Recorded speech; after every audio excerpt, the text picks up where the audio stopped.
হরিবল ভক্তমণ্ডলী, সকল ভক্তবৃন্দের শ্রীচরণে আমি একদমের শতকোটি ধন্যবাদ প্রণাম ভক্তি গ্রহণ করবেন।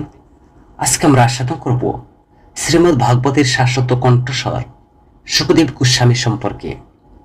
তো সর্বপ্রথম আমার একটি ছোট্ট অনুরোধ আপনাদের কাছে, সম্পূর্ণ ভিডিওটি শ্রবণ করবেন এবং যারা আমাদের এই চ্যানেলে নতুন রয়েছেন, পরবর্তী কৃষ্ণ সম্বন্ধীয় ভিডিও পেতে চ্যানেলটিকে সাবস্ক্রাইব করবেন। আর যারা সাবস্ক্রাইব করেছেন আপনাদেরকে অসংখ্য ধন্যবাদ এবং কৃতজ্ঞতা। হরে কৃষ্ণ ভক্তমণ্ডলী, শুকদেব গোস্বামী ভাগবতের এক শাশ্বত দিব্য কণ্ঠস্বর। শ্রীমদ্ ভাগবত আধ্যাত্মিক জ্ঞান, ভক্তি এবং অনাসক্তির জ্ঞান প্রদান করে।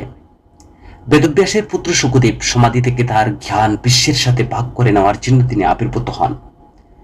শ্রীমদ্ ভাগবত প্রাচীন সনাতন ধর্মগুলিতে নিহিত গভীর জ্ঞানের প্রমাণ হিসাবে বিশ্বে দাঁড়িয়ে আছে। ঋষি বেদব্যাসের সংকলিত এই পবিত্র ধর্মগ্রন্থটি আধ্যাত্মিক জ্ঞান অর্জনের এক অনন্য পথ প্রদান করে, যা মানুষের ভক্তি, জ্ঞান, জাগতিক আসক্তি থেকে অনাসক্তিতে বৃদ্ধির প্রতিশ্রুতি দেয়। তো ঋষির নারদের কাছ থেকে নির্দেশনা পাওয়ার পর বেদব্যাস অনুভব করেছিলেন যে যদি তার হৃদয়ে শ্রীমদ্ ভাগবত লিখিত ছিল তবুও তা যথেষ্ট নয়। তিনি জানতেন যে ধর্মগ্রন্থে থাকার জ্ঞান বিশ্বের সাথে ভাগ করে নেওয়া দরকার। ঠিক যেমন মহান ঋষিদের শিক্ষা প্রজন্মের পর প্রজন্ম ধরেই চলছে গুরু পরম্পরায়, আর এই জ্ঞান ছড়িয়ে দেওয়ার জন্য তার একজন তরুণ উদ্যমী ঋষির প্রয়োজন ছিল। বেদব্যাসের পুত্র শুকদেব এর কাহিনী এবং পরম জ্ঞানের অধিকারী ছিলেন এক অজাত শিশু, এবং তিনি শ্রীমদ্ ভাগবতের বক্তা হয়ে ওঠা ঋষি পর্যন্ত তার যাত্রা বিস্তারিত আজকে আমরা শুকদেব গোস্বামীর জন্ম, ঐশ্বরিক বা দিব্য জ্ঞান সম্বন্ধে আমরা আজকে এই ভিডিওতে আস্বাদন করব। সত্য ভাগবতম কথামৃত আস্বাদন করুন। ভাগবত হচ্ছে এক অমর কথা। শ্রীমদ্ ভাগবত মাহাত্ম্য একটি গভীর প্রতিশ্রুতি বহন করে, যা আন্তরিকতা, মনোযোগ, নিষ্ঠার সাথে কথা শ্রবণ করুন। অনিবার্যভাবে ভক্তি, জ্ঞান পার্থিব বিষয় থেকে বিচ্ছিন্নতার বৃদ্ধি পাবে, অমরত্ব লাভ করবে। রূপান্তরকে কেবল একটি সম্ভাবনা হিসেবে উপস্থাপন করা হয়নি, বরং পাঠের সাথে আন্তরিকভাবে জড়িয়ে থাকা একটি অনিবার্য ফলাফল হিসেবে উপস্থাপন করা হয়েছে। শ্রীমদ্ ভাগবত কেবল পাঠ বা শ্রবণের জন্য একটি ধর্মগ্রন্থ হিসাবে নয়, বরং আপনার জীবনে, ব্যক্তিগত জীবনে, ব্যবহারিক জীবনে, অনুশীলনকারীর জীবনে প্রকৃত পরিবর্তন আনতে সক্ষম একটি শক্তিশালী আধ্যাত্মিক অনুশীলন হিসেবে স্থান পেয়েছে। শ্রীমদ্ ভাগবতের সেই অমৃত কথামৃত কেনা আস্বাদন করবে। আমরা শুকদেব গোস্বামী কিভাবে তিনি ব্যাসদেবের স্ত্রীর গর্ভে প্রবেশ করলেন, সেই দিব্য কাহিনী আমরা অমর কথা শ্রবণ করব। হরে কৃষ্ণ। শ্রীমদ্ ভাগবত শক্তি চিত্রিত করে এমন একটি সবচেয়ে মনোমুগ্ধকর এই কাহিনীটি মধ্যে একটি হলো যে ভাগবতের অমর কথা, এই গল্পটি। তো শিব এবং পার্বতীর এই উপকানটি শাস্ত্রে তাকে অমর জ্ঞানের কথা বলে বা অমর জ্ঞান কথা বলে উল্লেখ করেছেন। ভাগবতের বিখ্যাত বক্তা শুকদেবের জন্মমঞ্চ তৈরি করছেন সেখানে। তো পার্বতী আধ্যাত্মিক ধার ভাবে তিনি একবার জানতে পারলেন তার স্বামীর গলায়, ভগবান শিবের গলায় পরা রয়েছে কয়েকটা কুলির উৎপত্তি সম্পর্কে তিনি জানতে চেয়েছিলেন। তিনি মুন্ডমালা গলায় পড়তেন, আর সেই সম্পর্কে তিনি শিবের কাছে সেই মালার তাৎপর্য তিনি সম্পর্কে তিনি জানতেন না। তো পার্বতী যখন তিনি জানতে পারলেন শিব কেন এই মুন্ড বা এই কুলিগুলো তিনি গলায় পরিয়ে রাখেন, কিন্তু পার্বতী তিনি জানতেন না, তাই তিনি ভগবান শিবের সাথে এই বিষয়ে একটু কথা বলতে গিয়েছিলেন এবং তিনি শিবকে বলেছিলেন, আপনি কেন এই কুলিগুলো, এই মুন্ডগুলো আপনার গলায় পরিয়ে রেখেছেন, তার কারণটা কি? আমাকে ছাড়া তুমি আরো কাউকে বেশি ভালোবাসো নাকি তার মুন্ডমালা তুমি গলায় পরিয়ে রেখেছ? তখন শিব তিনি তার সেই রহস্য প্রকাশ করেছিলেন। তিনি বলেছিলেন, পার্বতী, যে কুলিগুলো বা যে মুন্ডগুলো দেখছো এগুলো অন্য কোনো কিছু নয়, এগুলো হচ্ছে তোমারই পূর্বজন্মের তোমার পার্বতীর নিজস্ব মুন্ড, যা তার প্রতি আমার এত গভীর, এত আকৃষ্ট, এত ভালোবাসা। আর সেই ভালোবাসার কারণে আমি আমার গলায় সংরক্ষিত রেখেছি। তখন পার্বতী তিনি কৌতূহল হয়ে বললেন, আমার মুন্ডমালা আমি পূর্বজন্মে কি ছিলাম আপনি কেমন করে জানলেন? তখন শিব বললেন, হ্যাঁ আমি জানি, আমি অমর কথা আস্বাদন করেছি, তাই তুমি বলতে পারো না। আমি তোমার সব জন্মের কথা বলতে পারি, যে ভগবান শিব অমর কথা থাকাকালীন কেন তিনি বারবার তার দেহ ত্যাগ করেছিলেন। তো শিব এটিকে অমর কথা সম্পর্কে তার জ্ঞানের জন্য দায়ী করেছিলেন। পরবর্তী সময় তিনি পার্বতী তিনি অনুরোধ করলেন, তিনি যখন বুঝতে পারলেন তখন শিবের কাছে তিনি অনুরোধ করলেন, আমাকে সেই অমর জ্ঞান শ্রবণ করান, আমি শুনতে বড়ই আগ্রহী, আর এই জ্ঞান আমাকে ভাগ করে দাও। তখন শিব তিনি প্রসন্ন হয়ে পার্বতীর কথা রাজি হয়ে গেলেন, কিন্তু তিনি সেখানে শর্ত দিলেন, আর কেউ যেন সেই ভাগবত অমৃত কথা শ্রবণ না করতে পারে। অমর কথা বলার সময় ভগবান শিব এক দিব্য সমাধিতে প্রবেশ করেন, আর পার্বতীর উপস্থিতির সম্পর্কে নিজেকে সচেতন রাখার জন্য তিনি তাকে পরে পর্যায়ক্রমে শ্রবণ করতে বসেছিলেন। উভয় অজান্তের কাছাকাছি একটি তোতা পাখির ডিম্ব ফুটে উঠে, আর নবজাতকের তোতা পাখি পবিত্র তোতা পাখি বর্ণনা শুনতে থাকে। অমর কথা শ্রবণ করল সেই তোতা পাখিটি। ভাগবতের একাদশ স্কন্ধের প্রথম একাদশ স্কন্ধের বিশেষ চ্যালেঞ্জিং বর্ণনার সময় তখন পার্বতী ঘুমিয়ে পড়লেন। একটি অপ্রত্যাশিত পালা ঘটে গেল সেখানে।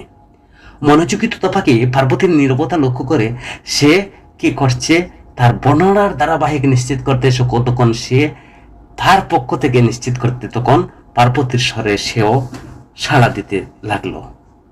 সত্য উন্মোচিত হলো। তোতা পাখি অনিচ্ছাকৃত কথা শুনতে পেয়ে ভগবান শিব তিনি দিব্য ক্রোধ প্রদর্শন করলেন, আর একটি ত্রিশূল পাখিটি তাড়া করলেন, আর তোতা পাখিটি তার জীবনের জন্য পালিয়ে যায়।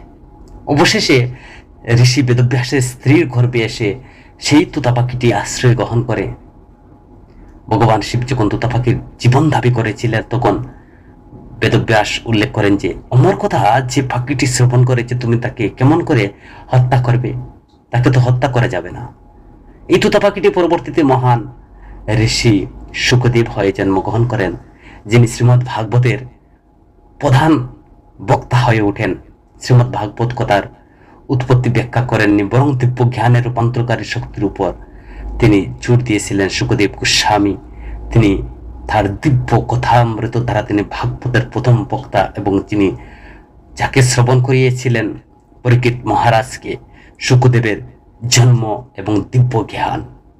শুকদেবের সেই গল্পটি তার জন্মের আগের শুরু হয়, যা দিব্য আত্মার অসাধারণ প্রকৃতির প্রদর্শন। মাতৃগর্ভে তিনি থাকাকালীন শুকদেব অসাধারণ চেতনা এবং তার শারীরিক গঠনের উপর তিনি নিয়ন্ত্রণ প্রদর্শন করেছিলেন। তিনি মাতৃগর্ভে থেকে জন্মের আগে 9 মাস ধরে বিকাশ লাভকারী সাধারণ শিশু থেকে ভিন্ন। আর শুকদেব আশ্চর্যভাবে তার মাতৃগর্ভে তিনি অনেক বছর থেকে গেছেন, এক দীর্ঘ গর্ভ অবস্থায়। শুকদেব তার পিতার বৈদিক মন্ত্রপাঠের ত্রুটিগুলো তিনি মাতৃগর্ভ থেকে দেখিয়ে দিলেন এবং তার গভীর প্রজ্ঞা প্রদর্শন করেছিলেন। আর এই ঘটনা বেদব্যাসকে হতভাগ অবাক করে দিয়েছিল। বুঝতে পেরেছিলেন যে তার যে অনাগত সন্তানের জ্ঞান তার চেয়ে আরো বেশি হবে। তার পরিচয় সম্পর্কে তিনি জিজ্ঞাসা করা হলে তো শুকদেব তিনি বিস্মিত হয়ে এবং তার পিতাকে জিজ্ঞাসা করেছিলেন যে তিনি কিভাবে প্রশ্নের উত্তর দেবেন, কারণ তিনি নিজেকে দেহ নয় আত্মা হিসেবে পরিচয় দিয়েছিলেন। তো আত্মার মাত্র পরিচয় হলো এটি ভগবানের দাস, যেখানে শরীরের পরিচয় হলো এটি যে রূপ ধারণ করে।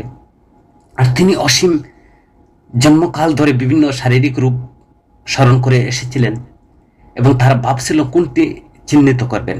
আর এই উদাহরণ আর অপরিসীম আধ্যাত্মিক জ্ঞানের প্রমাণ দেয়। তখন জবাবে বেদব্যাস শুকদেবকে গর্ভ থেকে বেরিয়ে আসতে বলেছিলেন। তো শুকদেব দ্বিধাগ্রস্ত হয়েছিলেন। এই ভয়ে তিনি যে ভগবানের মায়া বা ঈশ্বরের জড়াশক্তির মায়ার দ্বারা তিনি আচ্ছন্ন হয়ে যাবেন, এটা শুকদেব গোস্বামীর মাতৃগর্ভে থাকাকালীন ভয় ছিল জগতে আমি কোথায় যাব, মায়া আমাকে গ্রাস করবে। আর এই অনিচ্ছার ফলেও স্বর্গীয় ঋষি নারদ মুনি আর হস্তক্ষেপ সূত্রপাত হয়েছিল, যিনি তাকে আশ্বস্ত করেছিলেন যে তার মায়ের খানে ফিসফিসি কিছুই ঘটবে না।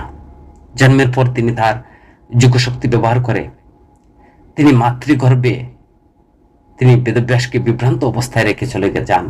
তো শুকদেবের সমাধি অবস্থা, শুকদেব যখন আবির্ভূত হন তখন তিনি ভগবানের লীলার অংশগ্রহণ সমাধির দিব্য আনন্দের অভিজ্ঞতা অবস্থায় ছিলেন, এবং তার মন ভগবানের এতটা মগ্ন ছিল যে তিনি কার ডাকে সাড়া দেননি, এমনকি তার পিতা মরিয়া কান্না করতে সাড়া দেননি। এক আকর্ষণীয় সেখানে গল্পের রয়েছে, সুখদেব যখন বনের মধ্যে দিয়ে হেঁটে যাওয়ার সময় তিনি একজন মহিলা পাশ দিয়ে যান যারা একটি সমুদ্রের হ্রদে স্নান করেছিল। তো মহিলারা যখন তরুণ সুদর্শন ছেলেটিকে দেখতে পান তখন তারা কোনো বিনয় বা লজ্জা ছাড়াই তাদের কার্যকলাপ চালিয়ে যান, কিন্তু যখন বয়স্ক বেদব্যাস পাশ দিয়ে হেঁটে যান তখন মহিলারা তৎক্ষণাৎ নিজেকে ঢেকে ফেললেন। তো এই ঘটনার ফলে বেদব্যাস মহিলাদের জিজ্ঞাসা করলেন যে তারা কেন তার ছেলের জন্য নিজেকে ঢেকে রাখেননি, আর বরং তার জন্য ঢেকে রেখেছেন। তো মহিলারা তৎক্ষণাৎ শুকদেবকে একজন পরমহংস হিসাবে শনাক্ত করেন, যিনি সবকিছু দিব্য বলে মনে করেন এবং সমস্ত বস্তু আকাঙ্ক্ষাকে অতিক্রম করেন। অন্যদিকে তারা বেদব্যাসকে একজন হংস হিসেবে দেখেন, যিনি ভগবানকে উপলব্ধি করেন এবং বিশ্বকে আসক্তিপূর্ণ দেখেন। এক নজরে তারা লক্ষ্য করেছিল যে শুকদেবের দৃষ্টি অপরিবর্তিত ছিল, অন্যদিকে বেদব্যাসের দৃষ্টি তার পাশ দিয়ে যাওয়ার জন্য সময় উপলব্ধির সূক্ষ্ম পরিবর্তন এনেছিল। তো শুকদেবের রূপান্তর সমাধি থেকে ভাগবতের বক্তা। শুকদেব তার বেশিরভাগ সময় বনে গভীর ধ্যানে কাটিয়েছিলেন, নির্বিকল্প সমাধির সর্বোচ্চ স্তর অর্জন করেছিলেন, যা ভগবানের গভীর নিরাকারের নিমগ্নতা অবস্থায়। এমন সময় বেদব্যাস মহাভারতের রচনা করেছিলেন। একটি গুরুত্বপূর্ণ ঘটনা শুকদেবকে শ্রীমদ্ ভাগবতের বক্তা হিসেবে আবির্ভূত করেছিলেন। একদিন বেদব্যাসের শিষ্যরা যখন বনে কাঠ কাটছিল তখন তারা শুকদেবের সাথে দেখা করেন। তারা গভীর ধ্যান অবস্থা সম্পর্কে জানতে আগ্রহী হয়ে তারা তাকে বিরক্ত করার চেষ্টা করে, তার খান এবং নাক গুছা দেন, তার সমাধি ভাঙ্গার চেষ্টা করেন। যাই হোক, শুকদেব অবিচল ছিলেন, তার ধ্যানের শক্তি এবং ঈশ্বরের প্রতি সম্পূর্ণ মনোযোগ প্রদর্শন করেছিলেন। আর শিষ্যরা ছুটে গেল বেদব্যাসের কাছে। তিনি চিনতে পারলেন যে এটি তার পুত্র এবং জানতেন যে শুকদেব সমাধি থেকে বের হয়ে আনার সময় এসেছে। তো তিনি শিষ্যদের শ্রীমদ্ ভাগবতের দশম স্কন্ধের একটি নির্দিষ্ট শ্লোক তাকে শোনাতে নির্দেশ দিলেন। আর এই শ্লোক শ্রীকৃষ্ণের বনে গরু চরানোর থেকে গোচারণ থেকে ফিরে আসার বর্ণনা করা হয়েছিল। তো তাদের যে কুরের ধুলো থার কালো বর্ণের সোনালী আভা দিয়ে তৈরি ছিল, মাথায় ময়ূর মুকুট এবং টুটের ভাসি নিয়ে শ্রীকৃষ্ণ তার বন্ধুদের সাথে হেঁটে যাচ্ছিলেন, গোপীদের নাম ধরে ডাকছিলেন এবং তার প্রত্যাবর্তন ঘোষণা করেছিলেন। তো শুকদেব নিরাকারে ব্রহ্মের ধ্যান করেছিলেন, সর্বব্যাপী সত্য। যখন শুকদেব এই শ্লোকটি পাঠ করা হয়েছিল তখন নিরাকার ব্রহ্ম শ্রীকৃষ্ণ রূপ ধারণ করেছিলেন, তার হৃদয়ে ভক্তিতে পরিপূর্ণ হয়ে উঠেছিল। শুকদেব বুঝতে পারলেন যে শ্রীকৃষ্ণের রূপে ভগবানের রূপ, তিনি যে নিরাকার ব্রহ্মের ধ্যান করেছিলেন তার চেয়ে বেশি মনোমুগ্ধকর। তিনি তৎক্ষণাৎ সমাধি থেকে বেরিয়ে এসে ধ্যান থেকে উঠে পড়লেন। তিনি শিষ্য সন্তানদের অনুরোধ করেন যে বারবার উচ্চারণ করার জন্য উৎস সম্পর্কে জিজ্ঞাসা করতে। তিনি জানতেন যে শ্রীমদ্ ভাগবতের অংশ তিনি তার বাবার কাছে ছুটে যান, যেখানে তিনি সমগ্র শ্রীমদ্ ভাগবত শুনতে বা শুনেছিলেন। অবশেষে এর প্রধান বক্তা প্রচারক হয়ে ওঠেন। শ্রীমদ্ ভাগবত কেবল পাঠ করার জন্য একটি পাঠক না, এমন একটি অভিজ্ঞতা যা আত্মার রূপান্তরিত করে। শ্রীমদ্ ভাগবত বক্তা হিসেবে শুকদেবের ভূমিকা তাৎপর্যপূর্ণ, কারণ তিনি বেদব্যাসের শিক্ষায় বিশ্বে নিয়ে এসেছিলেন। তার কণ্ঠের মাধ্যমে শ্রীমদ্ ভাগবতের খালজি জ্ঞান বহুদূর ছড়িয়ে পড়ে, লক্ষ লক্ষ মানুষের হৃদয়ে তিনি সেই জ্ঞান প্রদান করেন, স্পর্শ করেন। শুকদেবের জীবন বেশ কয়েকটি গুরুত্বপূর্ণ শিক্ষা দেয়। প্রথমত, এটি আমাদের বস্তুগত জগৎ থেকে বিচ্ছিন্নতার গুরুত্ব, আধ্যাত্মিক মনোযোগের প্রয়োজনীয়তা কথা মনে করিয়ে দেয়। দ্বিতীয় হচ্ছে দিব্য ব্যক্তিগত রূপের প্রতি ভক্তির শক্তিকে তুলে ধরে, বিশেষ করে শ্রীকৃষ্ণের উপাসনার মাধ্যমে। পরিশেষে শুকদেব গল্পটি সেই গভীর জ্ঞানের উপর জোর দেয় যা বস্তুগত যোগ্যতার বা এই জগতের মায়া অতিক্রম করে দিব্য উপলব্ধির অবস্থা অর্জন করে উদ্ভূত হতে পারে। কর্মের আহ্বান করেন। শ্রোতা অন্বেষণকারী হিসেবে সুখদেবের কাছ থেকে অনুপ্রেরণা নিন। অনাসক্তি, ভক্তি এবং প্রজ্ঞা অনুশীলন করে তার পদাঙ্ক অনুসরণ করুন। শ্রীমদ্ ভাগবতের এই যাত্রার একটি রোড ম্যাপ প্রদান করে, যা দিব্য জ্ঞান অবতারগণের গল্প শিক্ষা প্রদান করে, যা সাধকের হৃদয়ে অনুপ্রাণিত হয়। শ্রীমদ্ ভাগবতের বর্ণনা নিজেকে ভক্তিতে নিমজ্জিত করুন। সুখদেব কে ছিলেন? সুখদেব ছিলেন ঋষি বেদব্যাসের পুত্র এবং একজন অত্যন্ত উপলব্ধি আত্মা, যিনি শ্রী ব্যাসদেবের ভাগবতের প্রধান বক্তা। এবং তিনি কিভাবে তার মাতৃগর্ভে প্রবেশ করেছিলেন, তার লীলা সুখ হিসাবে পরিচয়। এবং সুখদেব তার মাতৃগর্ভে তিনি অত্যন্ত সচেতনভাবে চেতন অবস্থায় ছিলেন। অসাধারণ গর্ভকালীন সময়ে সুখদেবের উন্নত আধ্যাত্মিক অবস্থা, তিনি মায়ার সাথে জগতে প্রবেশ করতে অনিচ্ছার প্রতীক। এটি তার সহজাত প্রজ্ঞা এবং পার্থিব অস্তিত্ব থেকে বিচ্ছিন্নতা তুলে ধরে। একজন হংস এবং একজন পরমহংসের মধ্যে পার্থক্য কি এখানে স্পষ্ট করা রয়েছে। একজন হংস হলেন একজন ঋষি, যিনি জগতের ঈশ্বরকে দেখেন আর কিন্তু তার সাথে সংযুক্ত থাকে। অন্যদিকে একজন পরমহংস হলেন একজন সম্পূর্ণরূপে বিচ্ছিন্ন সত্তা, যিনি জগৎকে ভগবানের প্রকাশ হিসেবে অনুভব করেন। তো জাগতিক আকাঙ্ক্ষা এবং আসক্তির দ্বারা প্রভাবিত হন না। তো সুখদেব ছিলেন একজন পরমহংস। মহিলারা যারা দিব্য ঐশ্বরিক দৃষ্টি পর্যবেক্ষণ করেছিলেন, তখন তারা বুঝতে পেরেছিলেন সুখদেব কিভাবে নিরাকার ধ্যান থেকে শ্রীকৃষ্ণের প্রতি ভক্তিতে রূপান্তরিত হয়েছিলেন। শ্রীকৃষ্ণের সৌন্দর্য বর্ণনা করে ভাগবতের একটি শ্লোক শ্রবণ করে সুখদেবের রূপান্তর ঘটেছিল ভগবানের ব্যক্তিত্ব রূপে উপলব্ধি করতে, যাকে ভক্তিমূলক উপাসনা বলে। তো সুখদেবের গল্পের মাধ্যমে শ্রীমদ্ ভাগবতের মূল বার্তা বর্ণনা করা হয়েছে। সুখদেব ভক্তির শক্তি, দিব্য প্রেমের রূপান্তরকারী সব প্রকৃতির উপর জোর দেন।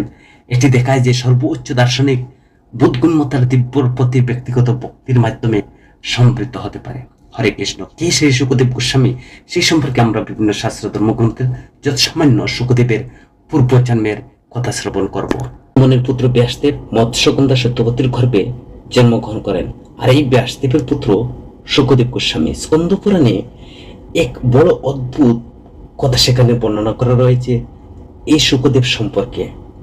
সেখানে বর্ণনা করছেন সেই স্কন্দ পুরাণের ঋষি, তিনি বলছেন নন্দের নন্দস্ত রূপাস্ত শুশুক ভগবান ঋষি। সেই স্কন্দ পুরাণের ঋষি তিনি সুখদেব গোস্বামীকে ভগবান বলে সম্বোধন করছেন। তিনি বলছেন নন্দের নন্দন রূপাস্ত শুশুক ভগবান ঋষি, স্বয়ং ভগবানই সুখদেব। তিনি নন্দের নন্দন, যিনি সর্বভূতে বিরাজিত, তিনি এই জগতের এসেছিলেন। তিনি এই জগতে কেন আসতে চাননি? তিনি মাতৃগর্ভে অনেক বছর কেটিয়েছিলেন, 16 বছর।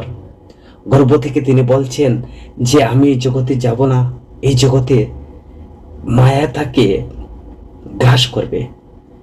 তিনি বলেছিলেন নৈত্র বৈকুণ্ঠ কথা সুধা ভাগবতম, যেখানে ভাগবত কথা নেই, যেখানে গেলে মায়া আমাকে গ্রাস করবে, এতে আমি মাতৃগর্ভে থাকতে সুখদেব তিনি শান্তিবোধ মনে করেছিলেন। গর্ভ থেকে তিনি বলছেন যে যতই ভাগবত আছে আমি সেখানে থাকতে চাই, যদি গর্ভের মধ্যে হয় তাহলে আমি গর্ভের মধ্যে থাকতে চাই, আমি জগতে গেলে মায়া আমাকে গ্রাস করবে। ন ভূমি ধাবর পানি জন্ম জন্মানো মায়া লাপটানো। জন্ম, তিনি বলছেন জন্ম জন্ম থেকে আমরা মায়া আমাকে এইভাবে গ্রাস করছে। উজ্জ্বল নীলমণি গ্রন্থে সুখদেব সম্পর্কে বলা হয়েছে, সুখদেব ভগবান বলে সেখানে স্তব করছেন। তিনি রাধারানীর ফালিতা তোতা পাখি। উজ্জ্বল নীলমণি গ্রন্থে বর্ণনা করছেন ঘটনাটি মধুর গোলক বৃন্দাবনে রাধাকৃষ্ণ প্রেমে যখন তারা বিভোর হতেন, তখন রাধাকৃষ্ণ প্রেমে বিরহ কাতর বোধ করেছিলেন। তো কৃষ্ণটি মধুরম পটম, সেখানে সেই শুক পাখির চিন্তা করলো কৃষ্ণ কত সুন্দর, রাধারানী কৃষ্ণ বলে সেখানে তিনি বিরহে খাচ্ছেন, কৃষ্ণের নাম নিয়ে তিনি মূর্ছা হচ্ছেন।